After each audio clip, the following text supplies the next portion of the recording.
하겠습니다.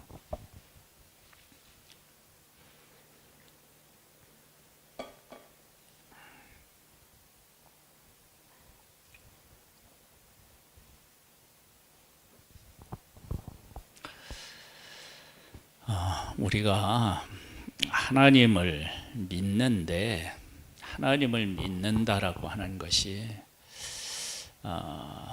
어떻게 하면 참 쉽고 어떻게 생각하면 참 어려운 것이 하나님을 믿는 거예요. 우리는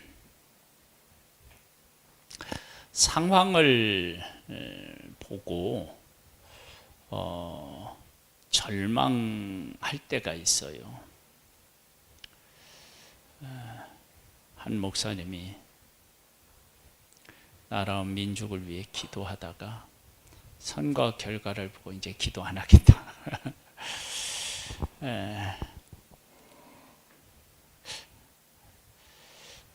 그런 것은 선거 결과가 역사를 만들 거라고 생각하기 때문에 그래요. 역사의 주인은 하나님이시라고요.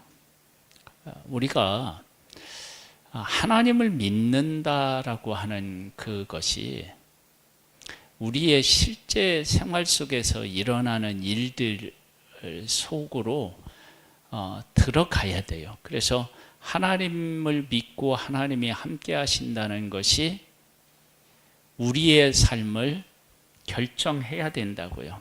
근데 이것이 생각보다 쉽지 않아요. 다 그릇된 길로 간다. 그럼 이제 망했구나. 그럴 수 있잖아요. 그렇죠? 한번 볼까요? 4장 1절에 보면 여호와께서 모세에게 말씀하여 이르시되 이스라엘 자손에게 말하여 이르라. 누구든지 여호와의 계명 중 하나라도 그릇 범하였으되 만일 기름 부음을 받은 제사장이 범죄하여 백성의 허물이 되었으면 그가 범한 죄로 말미암아 흠없는 수송아지로 속죄 제물을 삼아 여호와께 드릴지니. 제사장이 잘못을 했어요. 어떤 잘못을 했는지는 모르겠지만 크게 두 가지로 우리가 생각해 볼 수 있어요. 하나는 삶에서 크게 잘못했다든지, 하나는 뭐예요? 제사를 지낼 때 잘못했다든지. 뭐 둘 중에 하나겠죠. 그렇죠? 근데 이 두 개가 다 백성들에게 미치는 영향이 클 수밖에 없잖아요.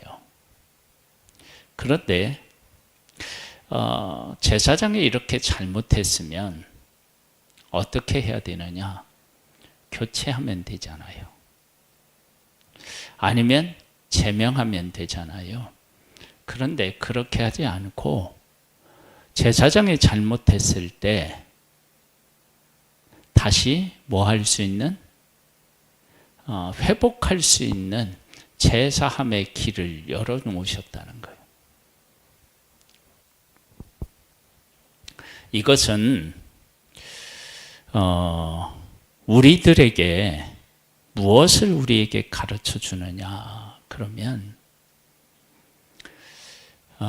모세가 시내산에 올라갔다가 내려오지 않았어요. 백성들이 어떻게 됐는지 모르겠으니까, 그리고 산에 올라갈 수는 없으니까, 그러니까 우리 송아지 만들자 그랬거든요. 백성들이 모세를 많이 의지했다. 그런 것을 알 수 있어요.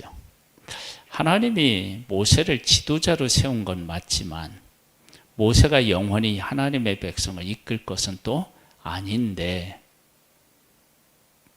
그런 일들이 있었다고요. 그리고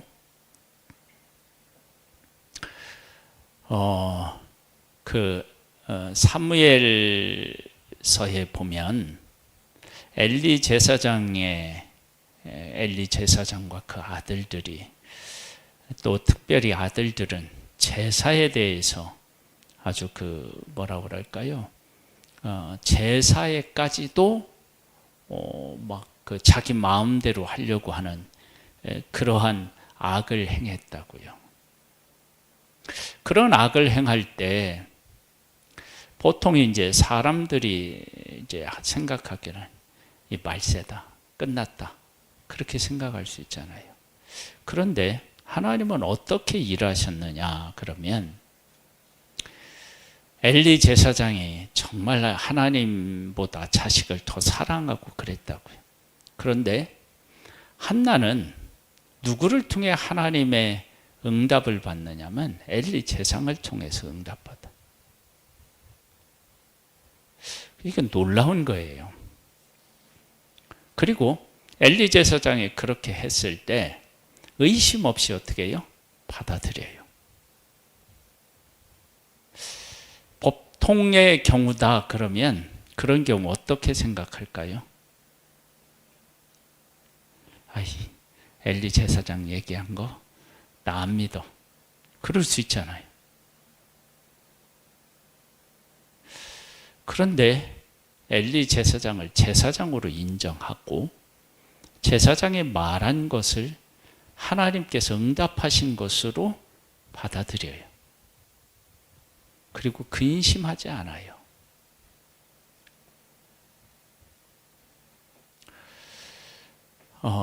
절망할 수 있는 그 상황에서 그렇게 한나가 해요.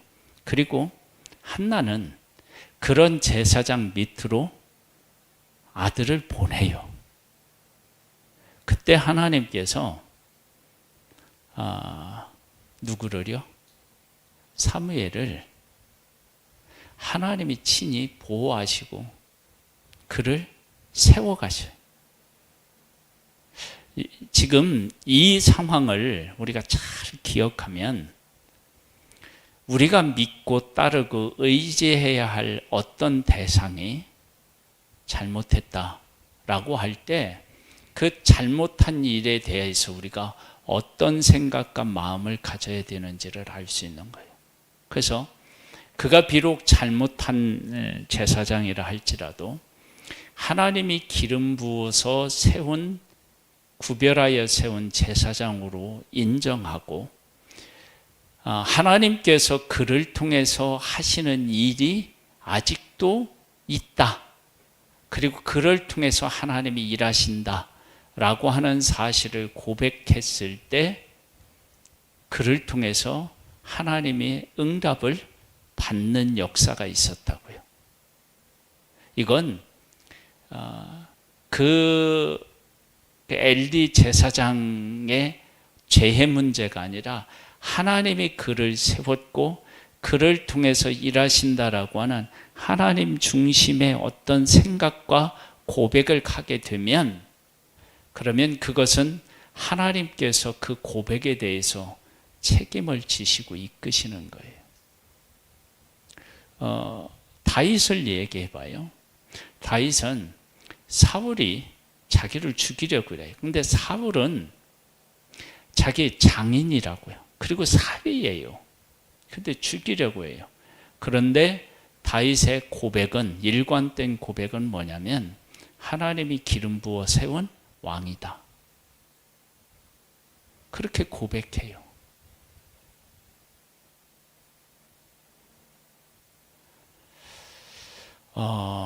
잘못한 것을 묵인하라는 얘기가 아니고 하나님께서 하신 일, 그 하나님 중심으로 보는 것들이 우리에게 필요하다는 거예요.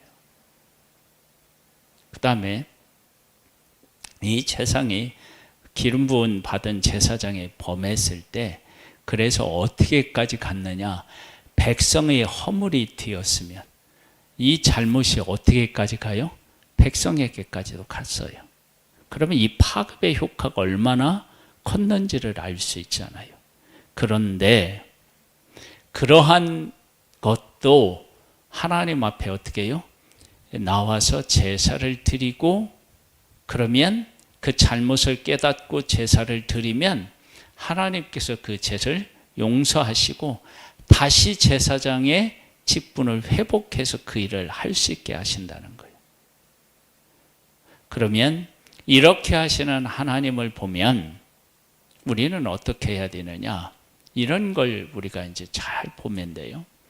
베드로는 죽을지언정 주님을 부인하지 않겠다, 끝까지 따르겠다고 했는데, 그래서 예수님이 십자가를 지실 때 그 곁으로 갔어요. 근데 계집종이 물어보니까 어떻게 해요? 나중에 부인하더니 저주까지 했어요. 그것이 성경에 기록되어 있다고요. 초대교회가 다 안 거예요, 그 사실을. 그런데 그가 초대교회에 뭐가 되느냐? 지도자가 돼요. 그리고 초대교회는 지도자로 세워진 베드로의 그 지도를 받아요. 한번 생각해 보세요. 그러니까 회개하고 용서한 것에 대하여 교회가 어떻게 해요? 하나님께서 그를 용서하셨고 그를 통해서 하나님이 일하신다라고 하는 그 하나님 중심, 하나님께서 하시는 일을 교회에서 어떻게 되냐면 받아들인 거예요. 여기에는 반드시 뭐가 있어야 되냐면 제사가 있어야 되고, 이 제사는 내가 잘못했다라고 하는 것을 깨달았을 때 드리는 거라고요. 그러니까 잘못을 깨달아 알고 하나님 앞에 회개했을 때 하나님이 그를 용서하고 받아들였다. 그러면 백성도 그를 어떻게 해요? 제사장으로 인정하고 받아들여야 된다라고 하는 것을 우리가 알 수 있어요. 이건 감정적인 문제가 아니라 하나님께서 그렇게 하셨다라고 하는 하나님 중심의 신앙 고백인 거예요. 그게 대단히 중요해요. 이건 인간적인 것으로 감싼다, 덮는다라고 하는 개념이 아니에요. 그러니까 우리가 하나님 중심으로 살아간다라고 할 때 그 하나님 중심, 하나님이 그렇게 하셨다 그러면 그걸 받아들이는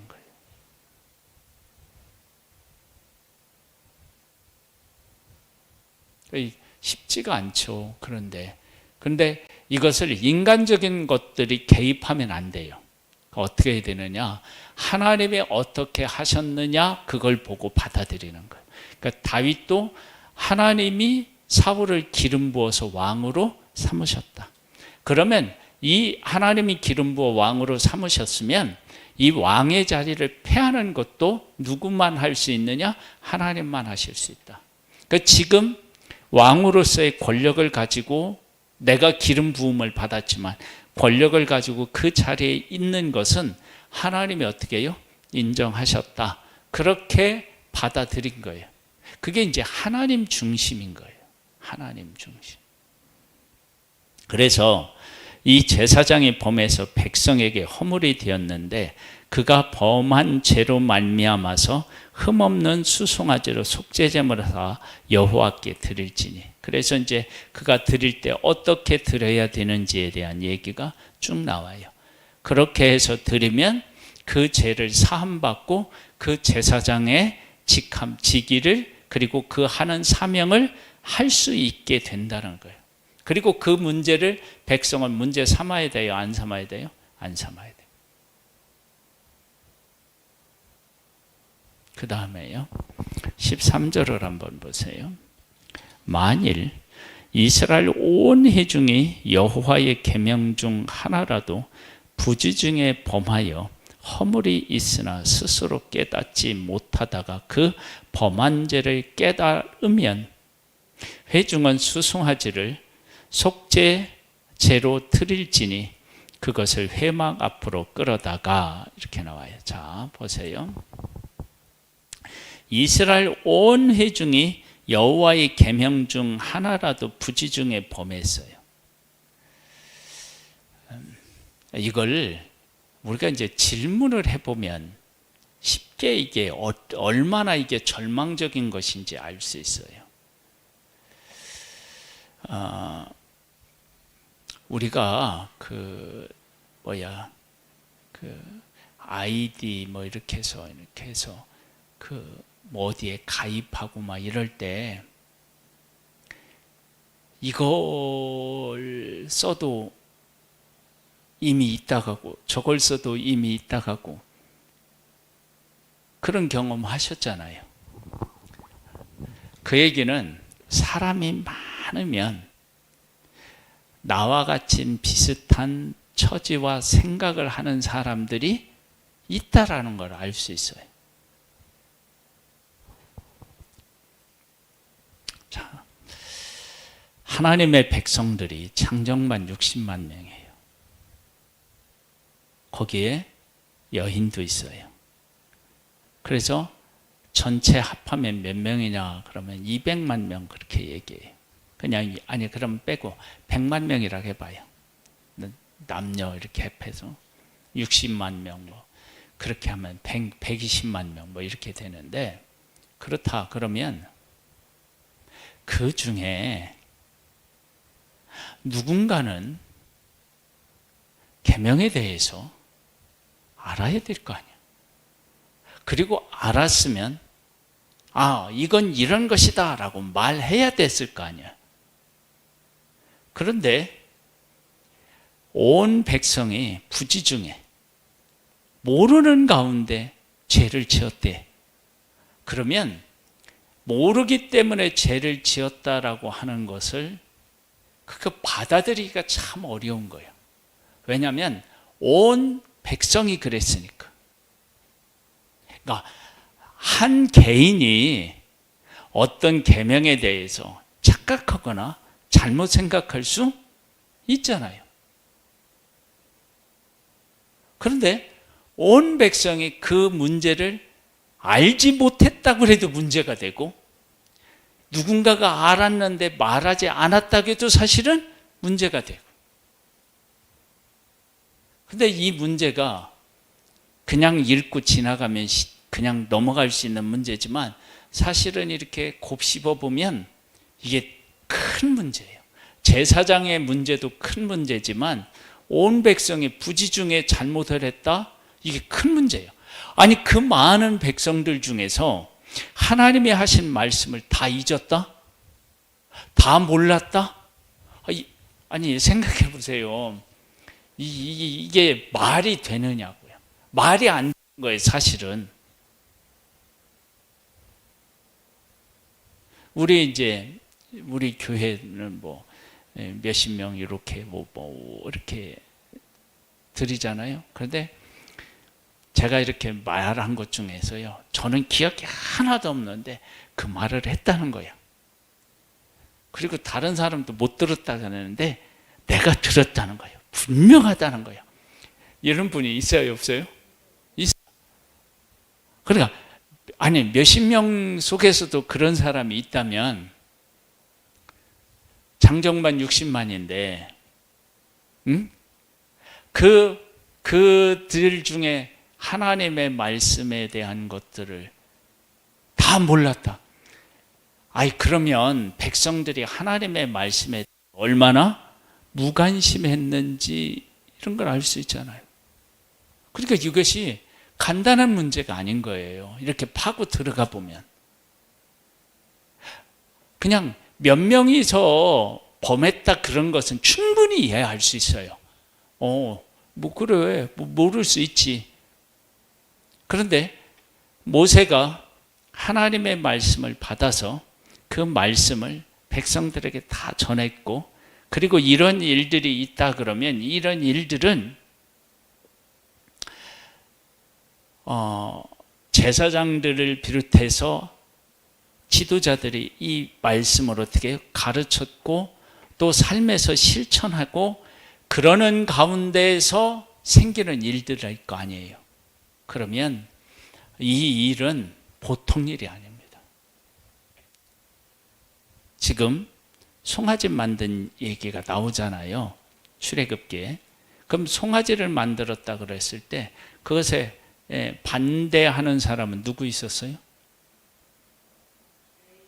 레위 지파가 막 이렇게 이제 나서는 걸 보면 그들은 적극적으로 거기에 동참하지 않았다는 것을 알 수 있어요. 근데 그것도 문제가 되는 게 뭐냐면, 만약에 그렇게 한다 그러면 이들이 어떻게 해요? 나서서 안 된다라고 막았어야 되죠. 근데 만들었잖아요. 그렇죠? 그래서 이게 이제 온 백성들이 다 뭐 한 거예요? 송아지를 만드는데 직간접적으로 만든 거란 말이에요. 그러면 그게 이제 얼마나 큰 문제인지를 알 수 있는 거예요. 그때 누군가가 아니다, 우리를 인도하신 분은 여호와 하나님이지 송아지가 아니다, 이렇게 나와 있어야 되는데 안 나왔잖아요. 그러면 그게 얼마나 하나님의 백성들이 하나님을 알지 못하는 그런 상태에 있었는지를 적나라하게 보여주는 거예요. 그래서 온 회중의 여호와의 계명 중에 하나라도 부지 중에 범하여 허물이 있으나 스스로 깨닫지 못하다가 그 범한 죄를 깨달으면, 그래요, 나중에 깨달은 거예요. 그러니까 몰랐던 것이 아닌 거야, 깨달은 것을 보면.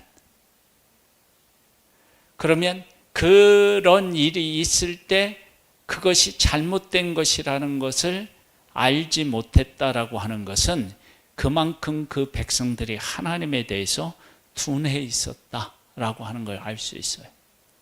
그런데 그러한 백성들마저도 하나님께서는 어떻게 해요? 용서의 길을 열어놓으셨다는 거예요. 그러면 이제 이것을 보면서 우리가 이제 처음에 이제 믿음에 대한 이야기를 나눌 때 백성 전체가 이렇게 된 거예요. 그러면 이 백성에게 소망이 있나요? 사실은 없다고 봐야 되죠. 그런데 하나님은 이러한 백성들로 하여금 제사를 드리게 하고 용서하셨다라고 하는 것은 그러한 백성들이지만 이 백성들에게 하나님은 뭐를요? 소망을 가지고 계시다라고 하는 것을 알 수 있잖아요. 그래서 한국 교회가 여러 가지로 이렇게 어려움에 처해 있고 손가락질을 당하고 뭐 내부에서부터 막 비판을 하고 뭐 이런 것들이 있잖아요. 그런 일들이 있을 때 하나님의 사람들은 하나님 안에서 교회를 예수 그리스도로 말미암아 세워진 교회라고 보고 그 교회를 세우신 하나님께서 이렇게 교회를 문 닫게 하지 않으시고 하나님께서 교회를 통해서 일하실 것이라고 하는 그러한 것들을 하나님이 예수 그리스도로 말미암아 세워놓은 교회라고 하는 그 하나님이 하신 일을 중심으로 해서 그걸 바탕으로 해서 교회를 바라보는 것, 그게 믿음인 거예요. 우리에게 그게 지금 필요해요. 지금 제가 얘기하는 게 아니라 성경이 지금 이 얘기가 그 얘기예요. 제사장이 잘못했어요. 그래서 제사장이 잘못해서 누구에게까지 그게 가느냐면 백성의 허물이 되었으면 백성들 가운데 백성들까지 허물이 되었다는 것을 보면 이 제사장이 뭐 할 때 잘못했다는 것을 우리가 짐작할 수 있느냐면 제사를 매일같이 드리는 제사인데 제대로 못 드려. 여러분 생각해 보세요. 그러면 이 제사장이 정신이 이게 올바르지 못하다는 걸 얘기하고 있는 거예요. 그런데 그 제사장이 자기 잘못을 깨우치면 제사를 드리고 용서함을 받고 다시 정신을 차리고 자기 임무를 할 수 있다라고 하는 것이 하나님의 지금 이게 말씀인 거잖아요. 그 백성들이 온 백성이 부지 중에 잘못했지만 그것을 깨닫고 하나님 앞에 나와서 제사를 드리면 백성들이 새로워지고 하나님께서 그 백성들을 통해서 백성들과 하셨던 언약들이 다시 이룰 수 있도록 그들을 세우시겠다라고 하는 것이란 말이에요. 우리가 그런 차원에서 볼 수 있어야 우리가 믿음의 사람인 거예요. 이것은 우리 담임 목사님이니까 뭐 사람이니까 뭐 이런 차원으로 뭐 보는 게 아니고 하나님이 그를 세웠고 그에 대한 전적인 것도 하나님에게 있고 그리고 하나님께서 이렇게 하라고 하셨는데 그 과정을 통해서 다시 세워지면 그건 하나님이 세우신 거다라고 하는 하나님 중심으로 보는 시각, 그걸 받아들이는 것, 그게 필요한 거예요. 지금 우리가 교회를 바라보는데도 사실은 그게 필요해요.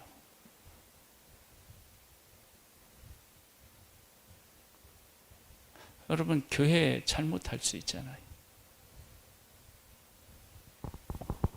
부족하잖아요. 그러함에도 불구하고 교회는 예수 그리스도의 십자가로 세워진, 그렇죠? 피로 세워진 교회라고요. 그리고 그것을 하나님이 세우셨다고요. 그러면 우리가 그런 관점으로 교회를 바라보는 거예요. 그래서 온 백성이 죄를 지은 거요, 부지 중에 하나라도 범했다라고 하는 것은 이건 사실은 심각한 문제예요. 그 누구도 깨어있지 못하다 그러면 어떻게 돼요? 그 누구도 그걸 몰랐다라고 하면 말이 안 되죠. 지도자가 잘못 뭘로 써 있어요? 족장들이 모를 수 있어요. 천부장들이 모를 수 있어요. 그럼 백부장이 알 수 있잖아요. 백부장이 모를 수 있어요. 그럼 누가 알 수 있어요? 50부장이도 알 수 있고, 50부장이 모르면 어떻게 해요? 10부장이 알 수 있고, 10부장이 모르면 어떻게 해요? 평민들이, 백성들이 알 수 있는 거예요. 근데 온 백성이 그랬다? 저희 금송아지 만든 것처럼? 그러면 이제 이게 심각한 문제가 되는데, 그런데 그때 그것을 깨달아 알고, 온 백성이, 우리가 하나님을 잘 이렇게 사랑하지 않았구나, 하나님 없이 살아갔구나, 이런 부분에 대해서 동감하고, 내가 잘못했구나, 그걸 인정하고 하나님 앞에 회개하고, 그리고 하나님 앞에 제사를 지내면 백성들을 하나님이 맞아주셔서 이렇게 그들을 통해서 하나님의 일을 계속해 나가시겠다라고 하는 거예요. 그러면 그렇게 하나님이 하셨을 때, 너는 그것도 모르냐? 제사장으로서. 너는 그것도 모르냐? 천부장으로서. 이렇게 서로를 비난하는 것이 아니라 하나님께서 우리 온 백성들을 용서하시고 받아주시고 다시 언약을 이루는 우리로 세우셨다라고 하는 것을 서로가 서로를 인정하고 그렇게 해야 된다라고 하는 것을 우리가 알 수 있다고요. 이걸 우리가 보고만 해서요. 그래서 이것을 잘 보여준 데가 어디라고 했죠? 초대교회가. 초대교회는요, 제자들이 다 부인하고 도망갔어요. 근데 그들이 다시 그 초대교회 지도자가 되었을 때 그 지도자가 된 자들을 어떻게 해요? 다 인정해 주고요. 그렇게 했다고요. 그것은 초대교회가 그렇게 용서하시고 받아주신 분이 하나님이시다라고 하는 것. 그리고 십자가가 그런 우리들을 용서하고 새롭게 하신다라고 하는 것을 보고만 해서 그것을 받아들인 거예요. 이게 얼마나 이게 중요한 일이에요. 그래서 제사장과 온 회중에 대한 것을 깊이 이렇게 들여다보면은요, 그 안에 우리가 절망하면 안 되고 하나님께 소망을 두고 하나님이 하시는 일들을 우리가 받아들이고 그 가운데 거해야 된다라고 하는 사실을 알 수 있어요. 그 다음에는 또 누구에 대한 얘기도 나오느냐면요, 22절에 보면요, 족장이 그렇게 나와요. 그 다음에 이제 27절에는 이제 평민 한 사람이 나와요. 그러니까 평민 한 사람이 계명을 모른다, 그건 어떻게 해요? 얼마든지 그럴 수 있죠. 그 많은 계명을 어떻게 다 알고 하겠어요? 모를 수 있죠. 그 다음에 여기에 보면은 어떤 내용도 나오느냐면요, 부지 중에 어떻게 해요? 만지지 말아야 되는 거 만졌다든지 이런 거 한다든지 이럴 수 있다는 거야. 그런 것까지도 다 죄인 거예요. 그러니까 내가 죄를 안 짓고 살 수 있는 방법이 없어요. 그러니까 제사장도 그럴 수 있는 거예요.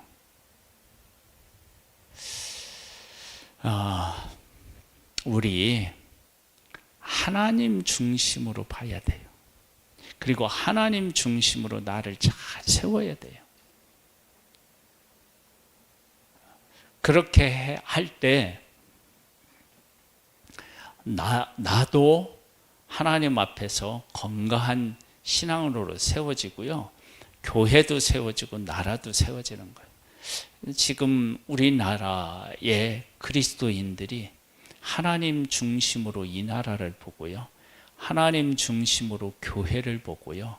하나님 중심으로 사람들을 보는 이 시각이 빨리 살아나서 이렇게 내 신앙을 세워놔야 됩니다. 지금이 그럴 때입니다. 그러면 교회가 어떻게 이렇게 막 그 사회 지탄을 받고 막 어수선하고 그런 가운데서도 내 신앙을 지키고 하나님께 소망을 두면서 살아가는 진짜 믿음의 사람으로 승리할 수 있어요.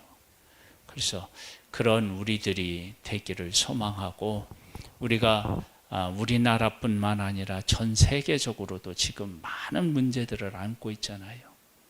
근데 그런 것을 볼 때 그런 현상만을 보고 절망하는 것이 아니라 역사의 주인이신 하나님께서 이런 일들을 통해서 하나님의 귀하신 뜻을 이루어 가신다라고 하는 사실을 우리가 깨달아 알고, 우리가 현실에 굴복하지 않고 현실 속에서 살아계신 하나님을 바라보면서 승리할 수 있는 우리가 되기를 주님의 이름으로 축복합니다.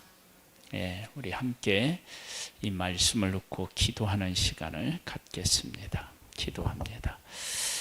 하나님 아버지,